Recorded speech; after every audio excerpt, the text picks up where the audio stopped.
क्या हमारे यहाँ सवाल उठाने की गुंजाइश बाकी रह गई है? और जिनकी दानिश में आर्मी चीफ बाप होता था और जिसकी दानिश में हर सवाल उठाने वाला गद्दार होता था, उन्होंने बलूचिस्तान के अंदर जो है सियासी एक शऊर लोगों में पैदा किया। अब उस शख्स का मुकाबला ये करेंगे, ये तो नहीं हो सकता ना यार। इन्होंने इतना बड़ा अनहोना वाकया किया साहब, 450 मुसाफिरों से भरी ट्रेन एक लकदक सहरा में बुलंदो कामत, जहाँ पे करीब तरीन जो सड़क है वो 26 किलोमीटर पर वाक़ है, तो उसमें भी ये 2 रातों से ज्यादा नहीं रख पाए। देखा हमारी ताकत। लेकिन वो कहेंगे हम क्या मुज़ाकरात करें इनके साथ। जरा उनके पॉइंट ऑफ व्यू से सोचो।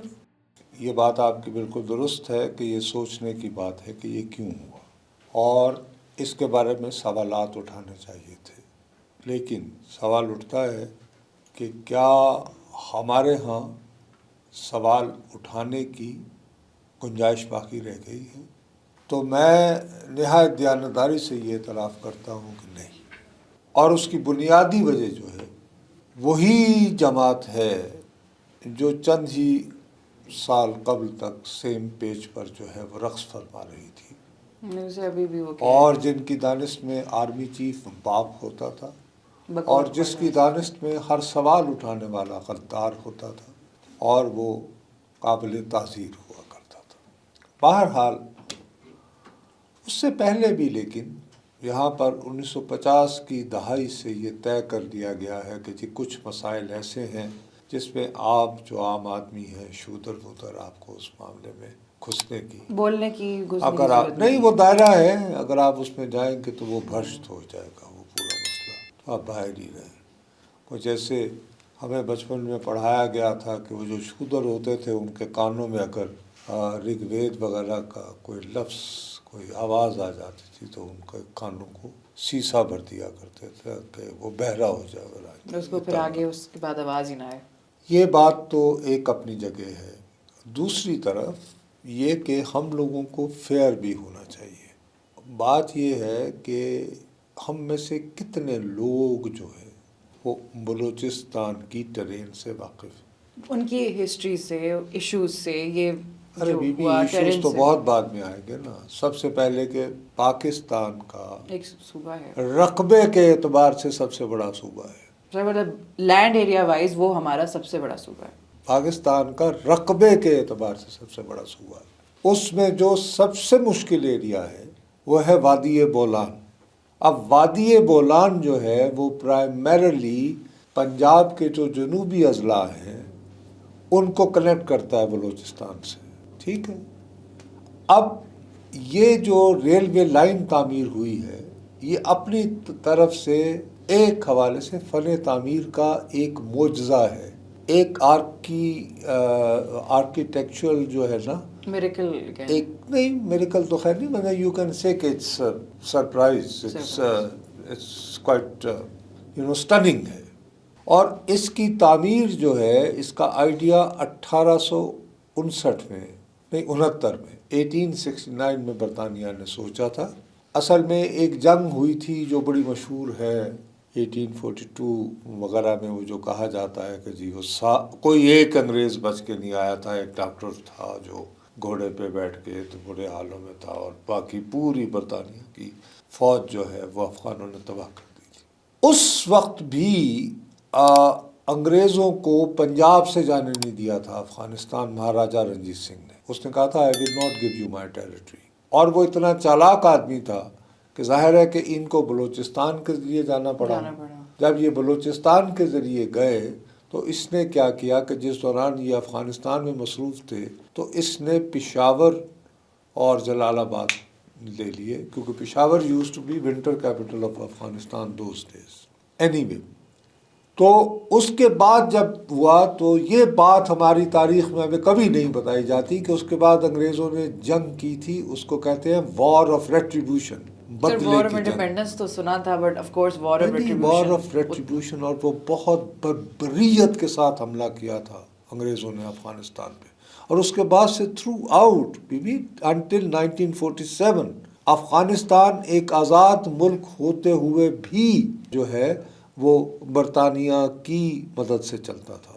और उनके आपस में जो खाना जंगी होती थी, तो जितने भी अफ़गान बादशाह जो हैं वो जब यानी कि हटाए जाते थे तख्त से, तो वो यहाँ मतलब मिसाल के तौर पर सरदार दोस्त मोहम्मद, उनको यहाँ पे क़र्रतुल-ऐन हैदर के वालिद जो हैं वो उनको रोज़ाना अटेंड करते थे। वो देहरादून और शिमला वगैरह में उनको घर दिया गया था, वगैरह वगैरह वगैरह वगैरह, लंबी दास्तान है। अब ये जो है 11 सालों में ये तामीर हुई थी, ये जो ट्रैक है, और इसमें 17 सुरंगें हैं, और ये 8वीं सुरंग पे हमला हुआ। अब आप याद करें कि गुज़श्ता बरस 24 अगस्त को या 25 अगस्त को 2024 में इन्होंने एक ट्रैक उड़ा दिया था इसी जाफर एक्सप्रेस का, और वो ट्रैक जब उड़ गया तो उसके बाद उसको बहाल करने को, इस जाफर एक्सप्रेस की ट्रैफिक को बहाल करने के लिए 4 महीने रिकंस्ट्रक्शन में लगे उस एक ट्रैक की सर जो उड़ गया था। तो आइए कि हम ये क्यों नहीं सोचते हैं कि ये जो ट्रैक को ब्लास्ट किया गया था उसके पीछे आइडिया ही ये था कि इन 4 महीनों में जो है वो एक्सरसाइज की जाएगी कि हम किसी दिन पूरी ट्रेन को पर कब्जा कर लेंगे, और उस दौरान उन्होंने अपने लोग इर्द गिर्द पहुंचाए। तो सर ये तब से मतलब प्लानिंग चल रही होगी, मैं उसकी रूट्स तो लगा ये दी। बात तो जो है सही बात है कि हमें कोई बताएगा तो हमें पता चलेगा, ये तो मैं तुक्का लगा रहा हूँ ना। नहीं सर, लेकिन ये हैं तो सोचने वाले पॉइंट्स। अब ये है कि वो हो गए, तो उसके बाद सच्ची बात है 450 मुसाफिरों से भरी हुई ट्रेन, उसको अगवा किया जाना, दुनिया भर में बहुत सारे मुल्कों में दहशतगर्दी के वाक़यात होते हैं, लेकिन ये ट्रेन को अगवा कर लेना और उसमें 450 मुसाफिरों को हॉस्टेज बना लेना, ये बहुत रेयर वाक़या है। आखिरी कहते हैं कि एक वाक़या शायद हॉलैंड में हुआ था 1977। ये सर सिंपल नहीं है इतना, आप इस तरह नहीं कर सकते कि आप इतना बड़ा प्लान आउट कर तो ले। ये एक बहुत मैं समझता हूँ कि सोच समझ कर हुआ है, लेकिन साथ ही आपको ये भी देखनी चाहिए कि जो कैपेसिटी है कि दूसरी रात नहीं होने दी, इन्होंने ऑपरेशन किया एंड ठीक है उसमें जानें भी गई हैं, लेकिन ये कि रेस्क्यू किया है मेजॉरिटी, कोई 349 के करीब सुना है कि लोगों को, अभी तक एग्जैक्ट फिगर शायद आ जाएंगे जब तक हम लोग होने और जाएंगे। सर अभी तो आई थिंक फिगर्स आ रहे हैं डेली बेसिस पे, लेकिन ये कि इवन आप ये कहें कि 450 में से अल्लाह मेरे मुंह में खा, अगर आप 300 प्लस भी लोग जो हैं वो रेस्क्यू कर लेते हैं तो इट्स अ ह्यूज सक्सेस, क्योंकि उन्होंने तो उतार कर मुसाफिरों को यूं दायरों की सूरत बिठा दिया था, और उन दायरों के इर्द गिर्द उन्होंने सुइसाइड बॉम्बर बिठा दिए थे। कुछ केसेस में उन्होंने ये भी किया कि फ़र्ज़ करो मैं अपनी बीवी और बच्चों के साथ सफ़र कर रहा हूँ, तो उन्होंने मेरी बीवी और बच्चों के गले में जो है वो खुदकुश बॉम्बिंग वाली जैकेटें डाल दी, और उसका कंट्रोल उनके पास था। कभी अगर कोई अटैक होगा तो हम आपके बीवी और बच्चे उड़ा देंगे, या अगर आप भागने की कोशिश करोगे तो ठीक। अब ये तो वहाँ की सूरत हाल है। अब उसकी सियासी वजूहात अपनी जगह पे हैं।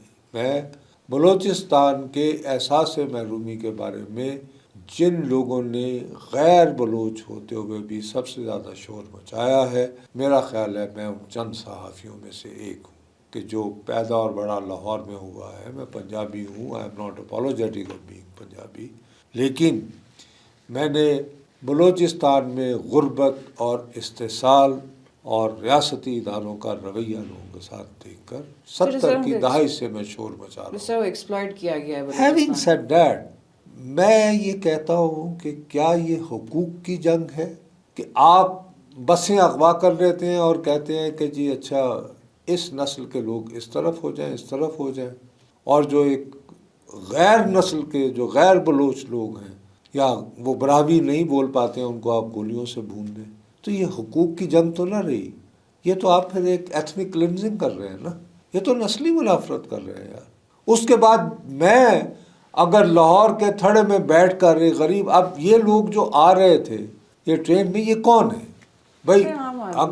अगर उसमें फौजी भी थे तो बेचारे जूनियर ऑफिसर्स हैं, विद फैमिली के साथ जा रहे हैं भाई, क्या एक सिपाही, ऑर्डरली, फुट सोल्जर्स, मतलब कोई हायर अप्स नहीं और अपने बीवी और बच्चों के साथ जा रहे हैं कि चलो यार अब हम लंबी छुट्टी पर जा रहे हैं, आगे ईद आ रही है।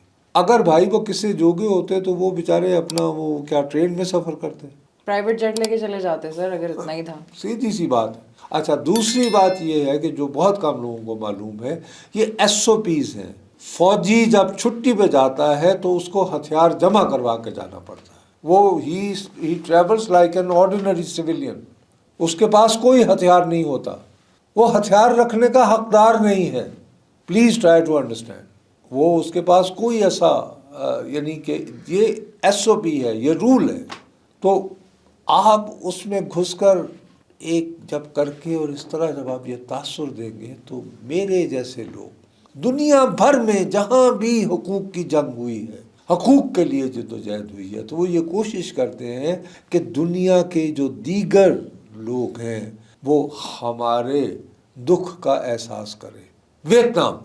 वियतनाम से अमेरिका जाने को इसलिए मजबूर हुआ कि वियतनाम की जंग के खिलाफ अमेरिका के स्टूडेंट सड़कों पर आ गए थे कि नहीं, हम ये जुल्म क्यों कर रहे हैं, हम ये जुल्म क्यों कर रहे हैं। जब ये प्रेशर अमेरिकी हुकूमत में पड़ा तो वो मेरे प्यारे जनाब ये जो BLA के बड़े बड़े हीरो बने हुए हैं, मैं उनसे ये पूछना चाहता हूँ कि यार तुम तो जिस किस्म की हरकत कर रहे हो, तुम तो मुझे इस काबिल नहीं छोड़ रहे कि मैं तुम्हारे जेन्युइन दुखों के बारे में यूँ सीना फुलाकर बात कर सकूँ।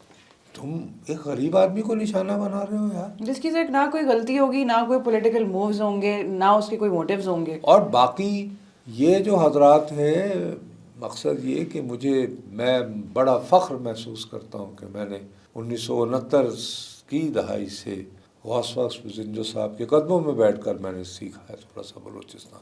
वो साहब मुझे कहते थे यार ये क्या बेवकूफ़ी की बात है जो कहते हैं कि बलूचिस्तान मेरे तरफ एक तरफ मेरे सर पे अफ़गानिस्तान बैठा हुआ है। उन दिनों अफ़गानिस्तान में शहनशाहियत थी, दूसरी तरफ ईरान में भी शहनशाही थी। उन्होंने कहा मैं पागल हूँ, मैं यहाँ पर रहकर अपनी जमहूरी हकूक़ की जदोजहद क्यों ना करूँ। मेरा दिमाग ख़राब है कि मैं कैसे उसको सर्वाइव कर सकता हूँ ऐसे आज़ाद बलूचिस्तान। ये बजिंजो साहब बलोच, अब ये उनसे बड़े बलोच तो नहीं हैं, वो बंदा तो बेचारा पैदल चल के उस ज़माने में उन्होंने बलूचिस्तान के अंदर जो है वो एक यानी सियासी एक शऊर लोगों में पैदा किया। अब उस शख्स का मुकाबला ये करेंगे, ये तो नहीं हो सकता ना। तो बहरहाल मैं अर्ज़ ये करना चाह रहा हूँ कि ये जो कुछ हुआ है इसके बाद से मैं इंतहाई दुख से आखिरी लफ्ज़ ये कहूँगा, मुझे दुख हुआ है। देखो जो फोर्सेस हैं जिनके पास ताकत है वो अब क्यों मुज़ाकरात करेंगे। मेरे और आप जैसे लोग हम रोते रहेंगे, लेकिन वो कहेंगे हम क्या मुज़ाकरात करेंगे इनके साथ। यार इन्होंने इतना बड़ा अनहोना वाक़या किया साहब। 450 मुसाफिरों से भरी ट्रेन एक लकोदक सहरा में बुलंदो कामत, जहाँ पे करीब तरीन जो सड़क है वो 26 किलोमीटर पर वाक़ है। करीब तरीन भी 26 किलोमीटर पर। जी हाँ, तो उसमें भी ये 2 रातों से ज़्यादा नहीं रख पाए। देखा हमारी ताकत, हम क्यों इनसे बातें करें। जरा उनके पॉइंट ऑफ व्यू से सोचो। पर उनको तो मौका तो चाहिए। I don't see any possibility कि आफ्टर डूइंग दिस ऑपरेशन जिनके पास ताकत है वो इनके साथ बात करने को तैयार होंगे। लेकिन हम हाथ बांध करके आज से यही कर सकते हैं कि आप दहशत गर्दों के साथ यकीनन लड़ सकते हैं, लेकिन दहशत गर्दी के साथ लड़ने के लिए उसकी वजूहात का तदारुक ज़रूरी है। मतलब आप दहशत गर्द से लड़ सकते हैं, माइंड सेट से नहीं लड़ सकते। उसकी वजूहात दूर करनी। दहशत गर्दों से लड़ सकते हैं, दहशत गर्दी से लड़ा नहीं जाता, उसको एड्रेस किया जाता है, उसको हल किया जाता है उसकी वजह। तो उसको एड्रेस करने का या हल करने का तरीका सोचें, वो सोचें। लेकिन ये हमारी इल्तिजा फिल वक्त कोई नहीं सुनेगा, because they have done an extremely successful operation. और बस अब कुछ दिन यही बात होती रहेगी मेरा ख्याल है। चले सर, फिर हम अगले एपिसोड में यहीं से कंटिन्यू करेंगे, देखते हैं क्या होता है आगे।